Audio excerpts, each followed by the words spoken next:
Elena woke first, as always. Maxim was asleep beside her, his arms stretched out over the blanket.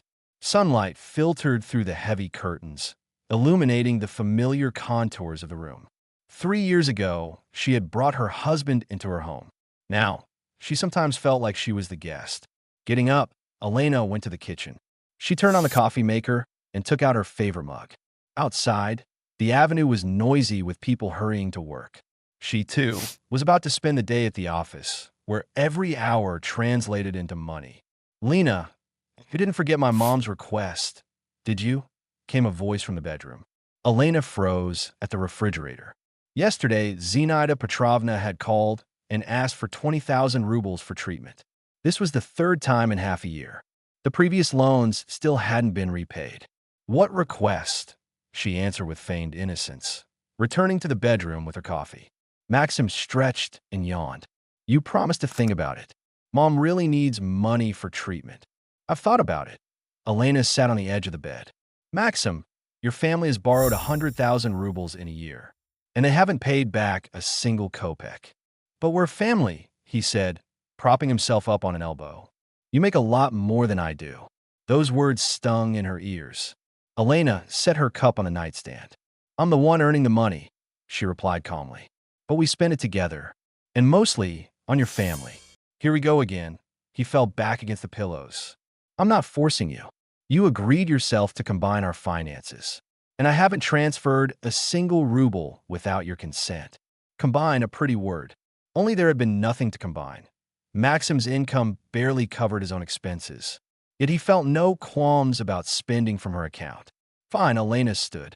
"This time your mother will borrow the money officially. We'll draw up a promissory note." "Are you serious?" Her husband frowned. "Make my own mother sign a paper?" "Absolutely. Otherwise, not a ruble." Maxim fell silent, his face darkening. Elena noticed, but didn't back down. She had given in far too often. At the office, the day dragged. Negotiations, calls, reports. By lunchtime, her fatigue had less to do with work than with the anxiety of the next financial fight at home. By 3 o'clock, Elena was getting ready for a client meeting. On her way out, she decided to stop by the cafe next door for a proper cappuccino in peace. The cafe was half empty. Sitting in a corner behind a large plant that hid her, she pulled out her phone and scrolled through the news. Then she saw a familiar figure in the distance. Maxim was sitting at a table with a woman. Elena froze. Her husband was supposed to be at work. At least that's what he'd said that morning. And the stranger, an elegant blonde of about 30, was someone she had never seen before. Her heart began to pound. Elena tucked herself behind the chair back. From here, she had a clear view of their table, and they couldn't see her. "Everything's going according to plan," Maxim was saying to his companion with a smile. "There's just one final step, and she suspects nothing." The woman leaned toward him. "Lena? She's too busy with work. The main thing is not to spook her." Elena tensed. What were they talking about? Why was he discussing her with this stranger? "Are the papers ready?" the blonde pressed. "Almost. I just need her to sign a couple of documents. I'll say it's for taxes or something. She won't read them. She trusts me." A wave of dizziness washed over Elena. What papers? What did those words mean? And after that, the blonde sipped her drink. "Then it's simple. A no-contest divorce. The apartment will be entirely mine, plus the savings. In total, at least 7 million. Not bad for 3 years of marriage," the blonde laughed. 3 years of patience," Maxim corrected her. "Do you know how hard it is to play the loving husband? But the result is worth it." Elena gripped the edge of her chair. The world spun. All those words about love, the plans for the future, family life, lies. And where's the love in that? The woman asked sarcastically. "Love of money. That's what bound us." Maxim put an arm around her shoulders. Elena closed her eyes. She ached to stand up, walk over, and pour everything out, but her legs wouldn't obey. Fragments of memories flickered through her mind. How Maxim had persuaded her to combine their accounts. How he'd painted a picture of family life. He lied, and she believed. "When does the show end?" the blonde asked, leaning back. "Soon. She'll sign the papers this week. After that, it's just a formality." Maxim checked his watch.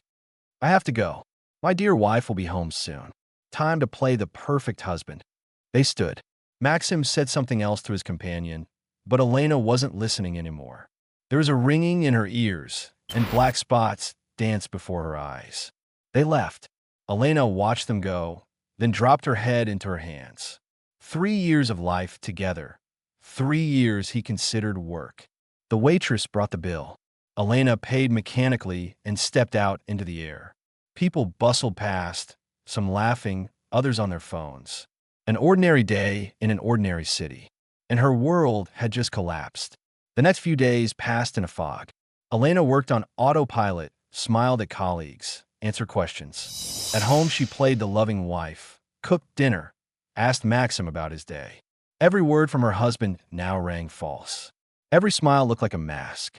Elena saw a stranger pretending to be her husband. A plan took shape in her mind, clear, precise, merciless. By the end of the week, everything was ready. The savings were transferred to a personal account inaccessible to Maxim. The apartment documents were with her mother. Everything was in place. One Saturday morning, Elena was drinking tea at the kitchen table while a light rain drizzled outside. Maxim had gone to see friends, as he said. By noon, the key turned in the lock. The door flew open with a bang.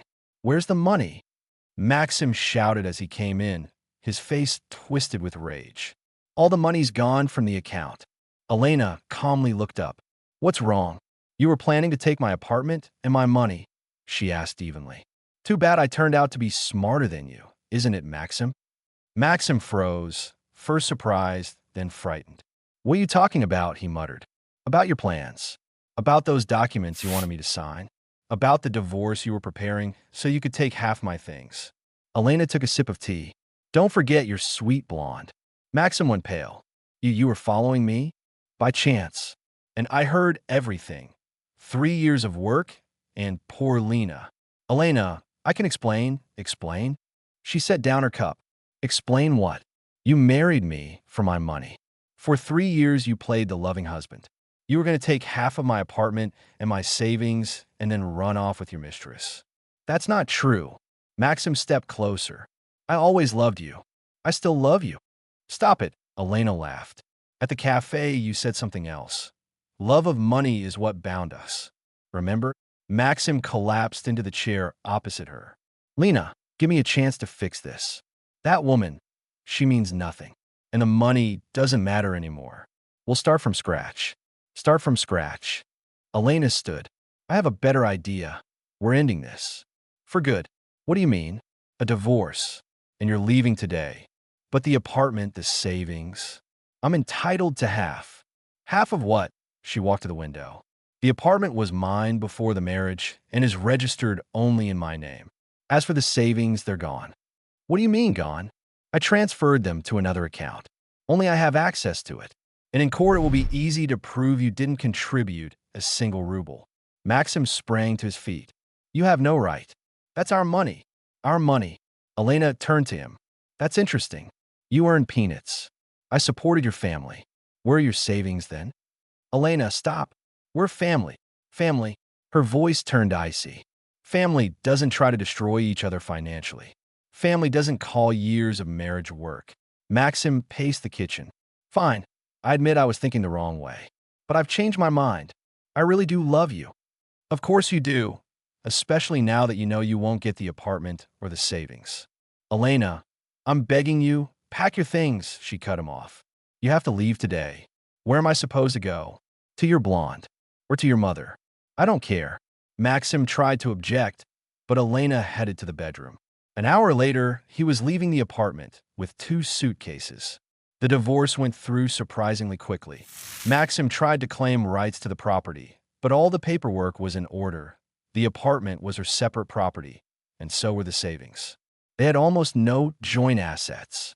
Zinaida Petrovna called every day demanding explanations.